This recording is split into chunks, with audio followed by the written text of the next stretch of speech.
นนี้สีมาให้ข้อมูลเด็กๆน้อยๆเนาะสำหรับคนที่ว่าอยากปลูกผักกินบ่มีเวลาเฮ็ดแนวใดเนาะ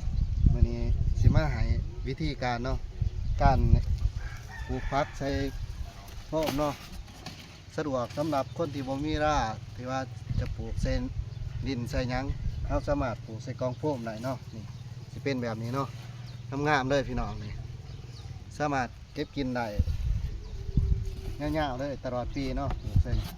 กินได้ตลอดปีเนาะใส่ปุ๋ยการปลูก